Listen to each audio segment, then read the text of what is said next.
Morning guys, Mark Ferrasci, ProTech Dog Training. Heading over to the AM kennel litter with Gino and Kilo to check out how the puppies are doing. They're probably maybe 2 days away from being 8 weeks old. They were born on December 7th, do the math, a couple days early. But no big deal, it's time to start really getting into testing them. And for years, being a dog trainer and doing my thing, I was always very aware of the critical development periods and the changes of a puppy from 8 weeks on, because it's usually standard procedure to let a dog go at 8 weeks away from the litter. That's about the sweet spot that's accepted, to let your dogs leave mom and leave the litter to their new homes. And so I'm used to it from now on. From here, 8 weeks on, I've got my head really on it. When they go before that, 6 weeks, 5, 6 weeks, it goes so fast with their changes in development, it's not even funny. But they really don't show you much. These little drives that people want to see. They want to see the dog retrieving, they want to see the dog having some kind of confidence, all this stuff that you're looking at, right? And when you do these temperament tests, you really don't see it till about 8 weeks of age. So it's kind of a good time to see it. And just because it isn't there doesn't mean it's not going to manifest within another week. They change so fast, right? So there's a whole temperament test that's been standard for years. Popping an umbrella so they see how they deal with being startled. And you don't care if they get startled, because everybody's going to do that. You say boo and then somebody in the hallway, they're going to jump, they're going to get startled. So what you're looking for is to see how fast they recover, right? You throw a little ball of paper to see if they've got any retrieve drive, right? Another couple tests that we did, and some other tests, was holding the dog upside down and letting them be cradled in your hands and seeing if they get stressed out and they struggle. Same thing with holding the dog the other way, where their paws are off the ground and you're kind of sling with your hands, so that you're holding them off the ground a few inches off the ground, a foot, whatever it may be, and seeing if they want to get back to the ground again, and then how much again do they struggle. Putting them on their back and putting your hand between their chest and holding them down with a little bit of pressure to see if they struggle and they want to get away.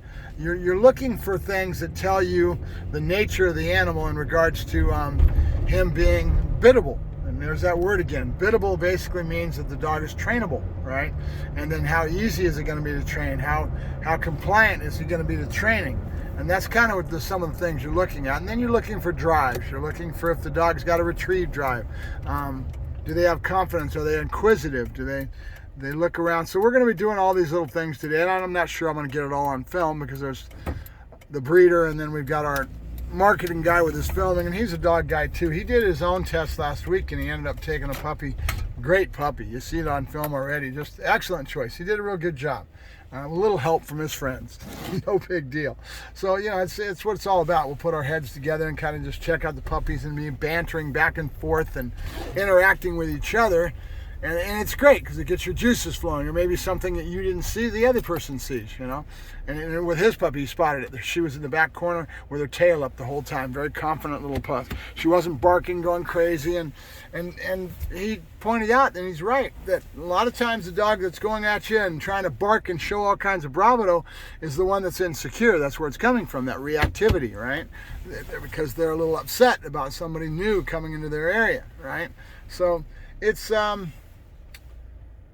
there's a lot that goes on, and again, I go back to my whole point of view that I try to teach people when I'm working with them, is that you need to get around it enough that you start to let your gut tell you, right? If you get into this intellectual stuff and you're reading these articles and everything's intellectual as far as the science of dog training and things, you're going to end up having the intellectual side of your brain be the part that is picking up on things. And when you do that, that intellectual part of your brain is not as well served as the unconscious, as the back of the brain, and your gut, what I call the gut feeling of dog training, that instinct that comes with time, with practice, with seeing multiple litters. And that's why Hans Peg is so good at this. I mean, he's been doing it for how many years, right?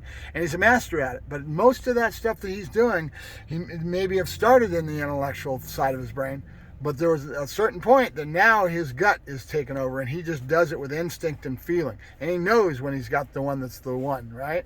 So keep it in mind. We'll get back to you a little bit more as we start to do this puppy testing and start to put these pictures out there. If you're interested in one of these puppies, you better grab them fast, because we've got a lot of people coming at us.